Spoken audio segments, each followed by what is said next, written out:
we are going to start now with chapter 6, the pigeon and the ant. तो इस chapter में हम एक पिजन और एक आंट के अबाउट पढ़ते हैं. It was a hot summer afternoon. A thirsty ant was looking for water. यानी एक गर्म दोपहर की बात है. एक चींटी बहुत प्यासी थी और वो पानी ढूंढ रही थी. After strolling around for some time, she came to a stream. To reach the water, she climbed a bridge of grass. While making her way up, she slipped and fell into the water. ठीक है. तो जैसे ही वो पानी की तलाश कर रही थी, वो पानी की तलाश करते करते जैसे ही भटक रही थी, उसे एक नदी मिली. तो उसने चाहा कि वो उसमें से पानी पी ले. तो नदी में एक पत्ता था. उसने सोचा कि वो उस पर चढ़ के अंदर जाए और उस पर से पानी पी ले. लेकिन जैसे ही वो उस पत्ते पर चढ़कर नदी में जाती है, उसका पैर स्लिप कर जाता है और वो पानी में गिर जाती है. She could have drowned if a pigeon on the nearby tree had not seen her. वो पानी में डूब ही जाती अगर पेड़ पर बैठा कौवा उसको नहीं देख रहा होता. The pigeon saw that the life of the ant was in danger.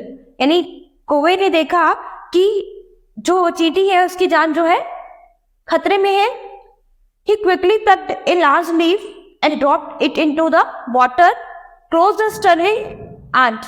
यानी उसने एक बड़ा पत्ता तोड़ा और नदी में गिरा दिया जहां पर चींटी डूब रही थी, जिससे चींटी उसके ऊपर चढ़े और उसकी जान बच जाए. The drowning ant saw the leaf and began to swim towards it. वो चींटी ने जैसे ही वो पत्ता देखा, वो जैसे तैसे करके उस पत्ते के ऊपर चढ़ गई और उस पर तैरने लगी. With great difficulty, she was able to climb on the leaf. The flow of the stream carried the leaf towards the bank. Soon the ant was safely back on dry ground.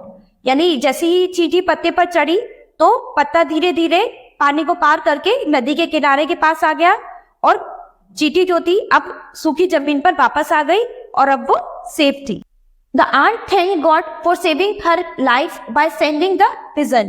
यानी चींटी ने भगवान को धन्यवाद किया क्योंकि उन्होंने उस पिजन के थ्रू उसकी मदद की थी.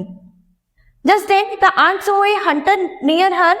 He was aiming at the pigeon with his gun. यानी इतने में ही उसने एक शिकारी को देखा जो उस पिजन का शिकार करना चाहता था. वो पिजन को गन से मारना चाहता था. Guessing what the hunter was about to do, the ant quickly bit him on his ankle. यानी जैसे ही वो शिकारी अपना निशाना बना रहा था तो चींटी ने एकदम जाकर उसके टखने पर काट लिया. The hunter felt the pain and then the itch. He dropped his gun to his side and bent down to see what had bitten him. यानी जैसे ही चींटी ने उसको शिकारी को काटा, उसको बहुत जोर से खुजली हुई और उसने गन नीचे छोड़ दी और वो पहले उसको खुजाने लगा, अपना देखने लगा. इतने ही में वो खुजाता तो जो पिजन था वो अपने डाल पे से उड़ गया और चींटी जो थी वो वहां से गायब हो गई. The pigeon was quick to fly away to safely. Pigeon जो था वो उड़ गया safely. The ant too disappeared in the thick grass. और जो चींटी जो थी वो हरे घास में जाकर छुप गई. तो इस तरह से दोनों ने एक दूसरे की जान बचाना.